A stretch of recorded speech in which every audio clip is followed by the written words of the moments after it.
Assalamu alaikum students, I'm your teacher Laiba. Okay, what I supposed to teach you today is excretion in mammals.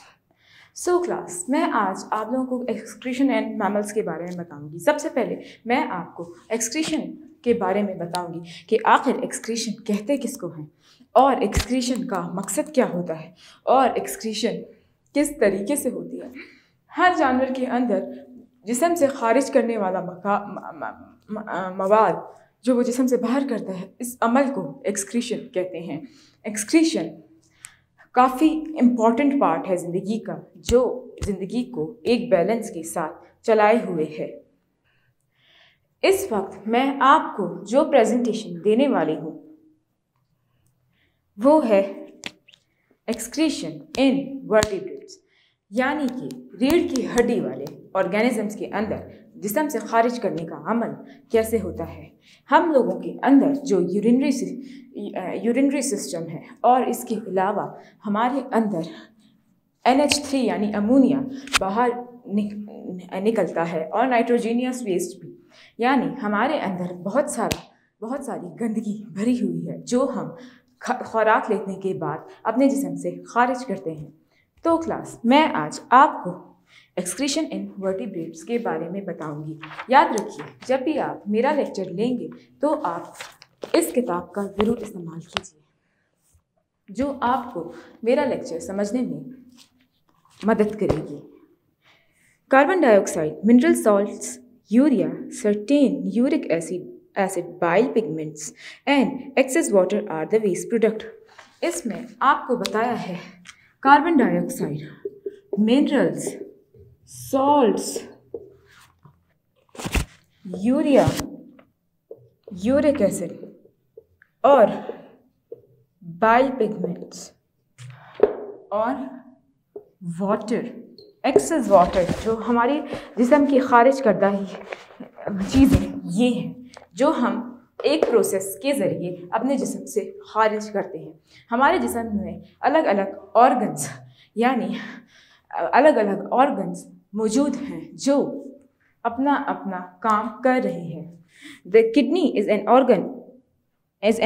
organ unique to the vertebrates, chiefly excretory unit in the higher vertebrates, but its major function is in the lower vertebrates. Fish is osmoregulation. In fish, nitrogenous wastes are mainly eliminated through gills. In mammals, skin has sweat glands, which produces sweating for cooling the body. In hot weather, this sweat has some quantities of certain waste products like urea, salt, etc. So, skin also acts as excretion to some extent. The lungs, as you know, are involved in elimination of CO2 and water. Some excretion also take place through the intestine as the amphibians, mainly excretory role in reptiles, birds and mammals, however, played by a pair of kidney and their ducts. तो class, मैं आज आपको समझाने जा रही हूँ कि carbon dioxide ये सब चीज़ें तो हमारी गंदगी बाहर कर देते हैं, यानी कि वेस्ट प्रोडक्ट फिश के अंदर यानी मछली के अंदर ऑस्मोरेगुलेशन के एक प्रोसेस के ज़रिए होता है. ऑस्मोरेगुलेशन का प्रोसेस एक तरीके से बहुत ज़्यादा मुफीद है. किस तरीके से मुफीद है मछलियों के लिए? वो मछलियों के जब आप मछली खरीदते हैं तो आपने मछली के गिल्स देखे होंगे, यानी उनके कान के पीछे चंद लकीरें मौजूद होती है जो जिस्म की सारी खारिज करदा चीज़ें, गंदगी को खारिज कर देती हैं जिस्म से बाहर. एक बात याद रखिए, जब मछली अपने जिस्म से यूरिया या यूरिक एसिड अपने जिस्म से बाहर करती है तो जिस्म से खारिज करदा सारा मवाद जिस्म से बाहर हो जाता है एक चीज़ के ज़रिए, गिल्स के ज़रिए. अपने लास्ट लेक्चर में मैंने आपको बताया था कि गिल्स ऑक्सीजन को मछली के को सांस लेने में, ऑक्सीजन को मछली के अंदर जाने में मदद करते हैं। इसी तरीके से ये एक वसीला है जहाँ से मछली अपना एक वेस्ट प्रोडक्ट, गंदगी जिस्म की, खारिज करती है। इसी तरह मैमल्स, जो सारे दूध देने वाले ऑर्गेनिजम्स होते हैं, वो दूध देने वाले ऑर्गेनिजम्स के का जो एक्सक्रीटरी सिस्टम तकरीबन सेम है। तो एक यूनिक पेयर जो हमारे गुर्दे हैं, किडनीज के नाम से मशहूर है, जो हमारे जिस्म में पहले से मौजूद हैं, जो हम लोगों की गंदगी बनाने में, यूरिन बनाने में काम करते हैं। तो क्लास, कार्बन डाइऑक्साइड जो है वो इन्वॉल्व होती है जब हम सांस लेते हैं। अभी इस टाइम मैंने सांस ली तो मैंने ऑक्सीजन अंदर ली और कार्बन डाइऑक्साइड बाहर की। मकसद इस बात का बताने का ये है कि किडनी एक बहुत ज़्यादा इम्पॉर्टेंट फंक्शन प्ले करती है, बहुत इम्पॉर्टेंट फंक्शन प्ले करती है। क्यों करती है? क्योंकि अल्लाह ताला ने किडनी ही बनाई है जो जिस्म से गंदा मवाद खारिज करती है, स्पेशली पानी का सारा काम किडनी के हवाले ही होता है। तो एक बात याद रखिए कि मैं अभी आपको मैमल्स की कुछ और खसूसियात बताना चाह रही हूँ। 24 घंटे जब आप शदीद गर्मी में आपको पसीना आता है तो एक बात याद रखें कि आपकी स्किन इस टाइम जिस्म से खारिज कर रही है। क्या खारिज कर रही है? Uric acid. कभी कभार आपके पसीने में स्मेल भी होती है। वजह यह है कि वो सारी गंदगी अपनी स्किन खारिज कर रही होती है, क्योंकि अल्लाह ताला ने ये निज़ाम इसलिए बनाया है कि इंसान का जिस्म हमेशा ठंडा रहे और उसको जब गर्मी लगे तो पसीना आना शुरू हो जाए। तो स्वेट ग्लैंड्स काफ़ी मैमल्स यानी दूध देने वाले ऑर्गेनिज्म में पाए जाते हैं। इसी तरह कार्बन डाइऑक्साइड भी हम लोग अच्छी तरीके से एक दूसरे से एक्सचेंज कर सकते हैं। सॉल्ट्स और यूरिया और यूरिक एसिड और बाइल पिगमेंट्स, ये कुछ ऐसे चीज़ें हैं जो हम अभी अपने लेक्चर में अच्छे से डिटेल से डिस्कस करने वाले हैं। सबसे पहले क्लास मैं आपके लिए डायग्राम ड्रॉ कर देती हूँ जो आपको समझने में आसानी देंगे। तो क्लास मैं स्टार्ट करूँगी। The human's urinary system consists of a pair of kidneys which attached the uterus from both sides open into the bladder, open into the urethra. Each kidney is a bean-shaped organ enclosed in fatty membrane. They are found attached to a dorsal body, all within the abdominal cavity.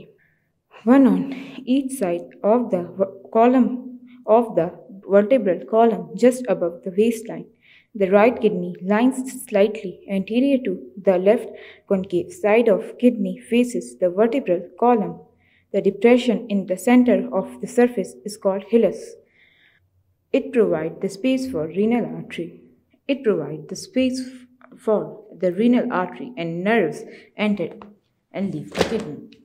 इसके अंदर आपको बताया है सबसे पहले kidney आपकी waste line में मौजूद होती है। एक बात है अबव द वेस्ट। तो आप एक बात याद रखिएगा कि आपकी किडनी वेस्ट लाइन में मौजूद होगी। दूसरा ये बताया है कि ये दो बीन शेप, लोबिया की शेप के ऑर्गन्स हैं और ये गंदगी यानी पानी फिल्टर करते हैं। ये पेशाब बनाने का एक अमल है।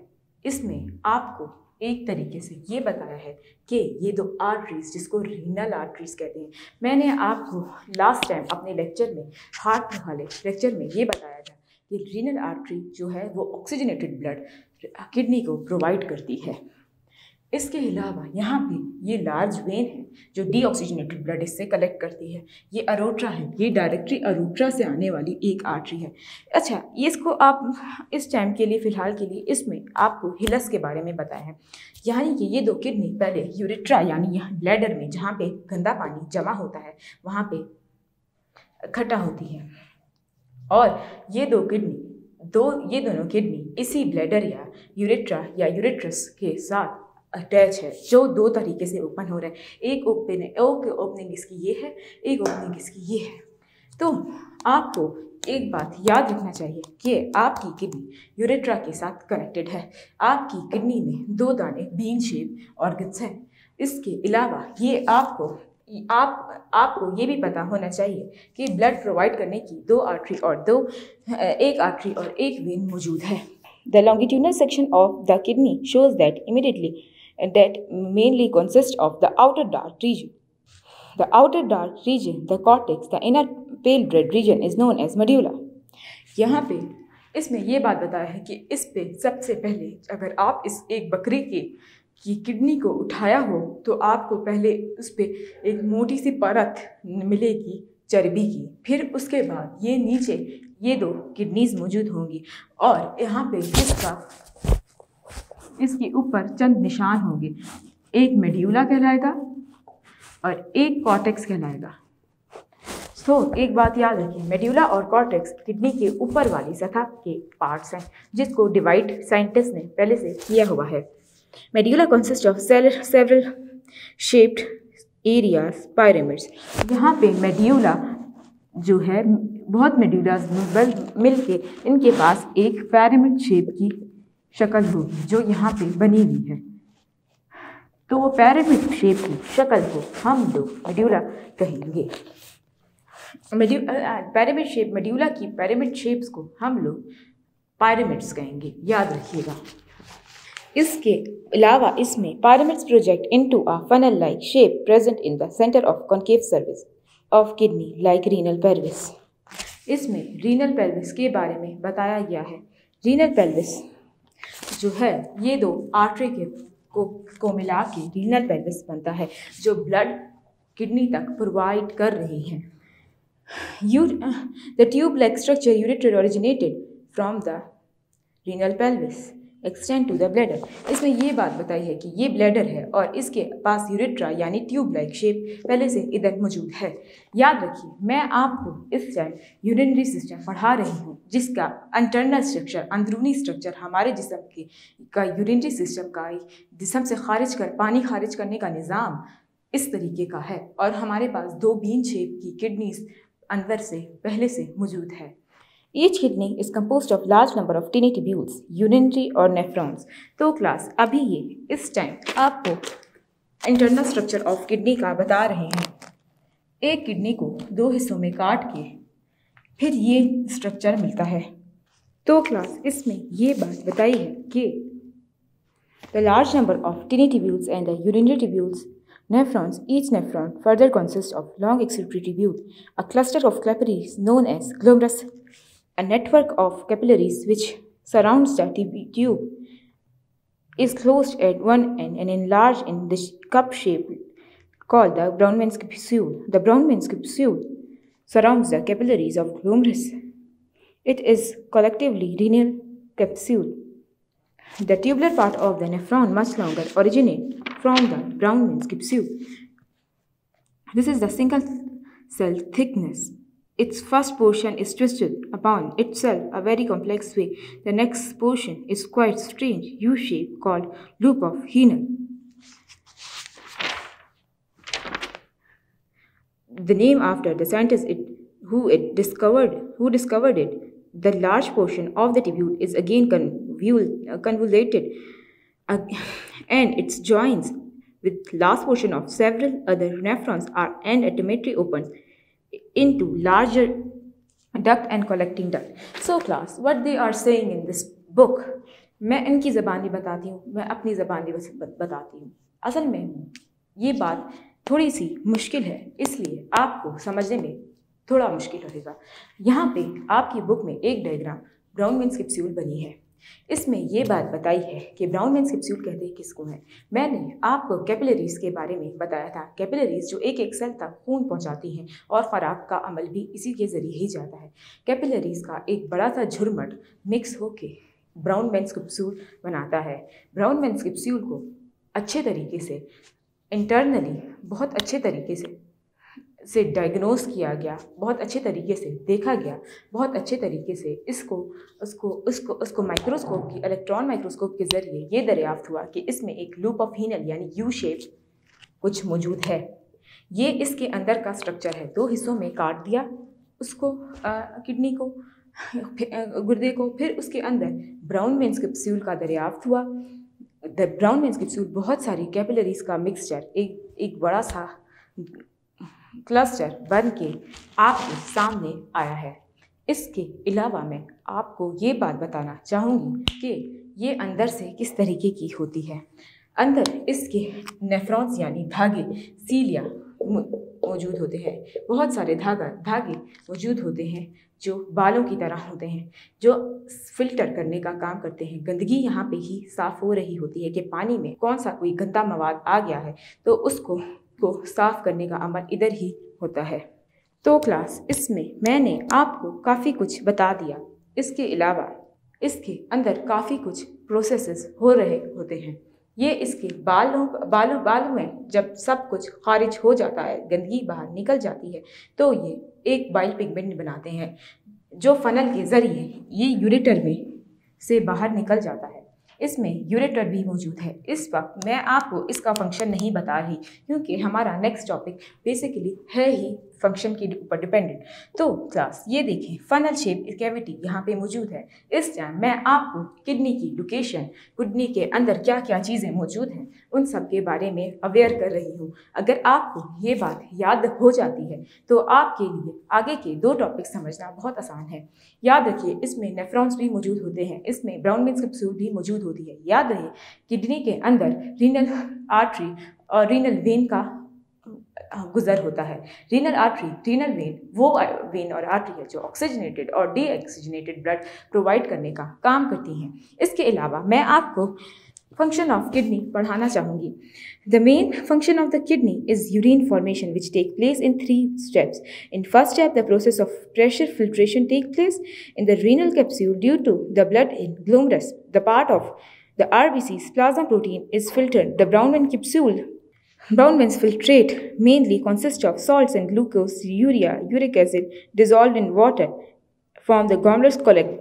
It collects the renal corpuscles and it trickles down the renal tubule. The second step is the process of selective reabsorption. Takes place by the network of blood capillaries which surrounds the tubule. Firstly, all the glucose, much of the water is reabsorbed. Then, of salt are sent back to the blood. The third step, the unnecessary salt, together with urea and uric acid, nitrogenous waste, with the excess of water called urine, the tubule down to the pelvis kidney where it moves the bladder ureter. Okay class, आपने समझ जाए कि इस time ये बात समझें कि इस टाइम आपने पानी पी लिया है और पानी आपके गुर्दों तक पहुंचने वाला है। एक बात याद रखिए कि जब पानी गुर्दों तक पहुंचेगा तो इसके अंदर अमल शुरू हो जाएगा। सबसे पहले पानी पीने के बाद आपका पानी के अंदर यूरिक एसिड, यूरिया और गंदे मवाद जो होंगे वो ये नेफ्रॉन्स यानी अपने से छान लिया जाएंगे। ये अच्छे से अपने अंदर से छान के सारा आगे ब्लैडर के अंदर यानी यूरेट्रस के अंदर, यूरेट्रा के अंदर सारा का सारा, यूरेट्रा दोनों एक चीज़ है, यूरेट्रा के अंदर भर देते हैं। इसमें ये होता है कि अगर आपने पानी ज़्यादा पिया हो और आपको हाजत महसूस हो रही हो तो किडनी से थोड़ा और पानी इसमें शामिल होता है ताकि आप ज़बरदस्ती वॉशरूम जाएं। इसमें आपको ये बताया है कि नेफ्रॉन्स सारा काम और ब्राउन वेन्स कैप्सूल सारा फिल्टर का काम कर रही होते हैं। जिस्म के एक एक सेल तक पानी पहुंचना बहुत ज़रूरी है। जैसा कि आपको मैंने ये बात बताई कि पानी जब इंसान पीता है तब पानी जिस्म के अंदर जा रहा होता है तो कैपिलरीज जिस्म के एक एक सेल तक 90 से 92% तक पानी पहुंचाती है। हमारे जिस्म के बारे में ये बात बताई है कि पानी इसके अंदर पहुंचना बहुत बहुत ज़्यादा ज़रूरी है। 90% जब प्रोटोप्लाज्म के अंदर पानी मौजूद होगा तो प्रोटोप्लाज्म को ज़रूरत ही नहीं है और कुछ लेने की। तो इसमें मैंने आपको सारा यूनिटरी सिस्टम अच्छे तरीके से समझा दिया है। तो क्लास, अभी हम ऑस्मोरेगुलेशन फंक्शन ऑफ किडनी पढ़ेंगे। Osmoregulation is the control of water and other ingredients like salt and acid in the blood maintain a constant or nearly constant water potential in the body. In addition to the excretion, the kidney also play an important function of osmoregulation.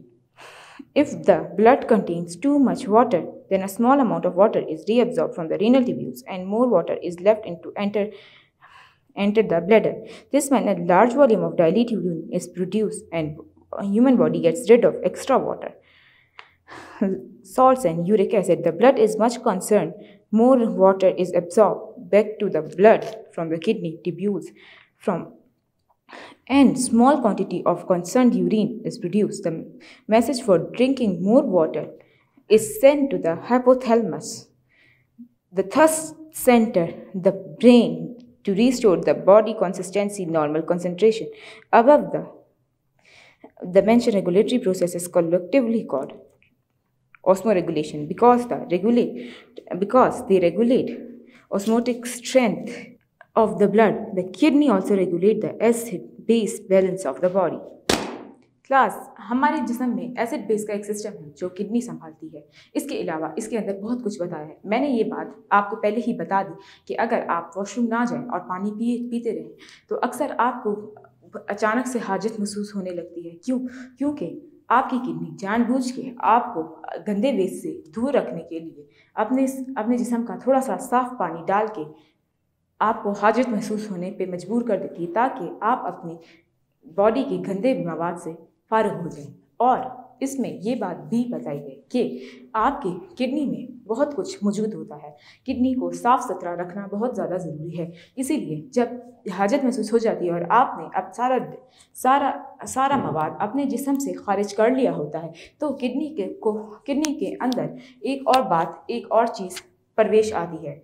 एक और चीज़ जो प्रवेश आती है वो ये है कि आपके रिसेप्टर्स आपकी थर्स्ट सेंटर यानी हाइपोथैलेमस के अंदर दिमाग में हाइपोथैलेमस है जो हम अपने आने वाले लेक्चर में मैं आपको बहुत अच्छे तरीके से समझाऊंगी। हाइपोथैलेमस तक एक पैगाम पहुंचा देती है कि अभी आपको प्यास लगने वाली है, तो प्यास लगने वाली है तो आप तैयार रहें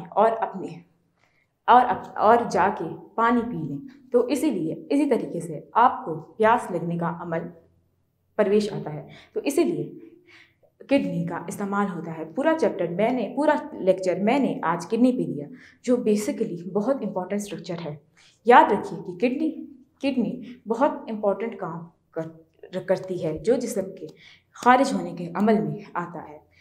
होप सो ये लेक्चर आपको क्लियर हो। अगर ये क्लियर नहीं हुआ क्योंकि आगे हम लोग इसी की बीमारियों के बारे में पढ़ेंगे। वो बीमारियां जो किडनी के साथ होती हैं वो उनके बारे में पढ़ेंगे। तो आप लोग तैयार रहिएगा। आज के लिए बस इतना ही। अल्लाह हाफिज़।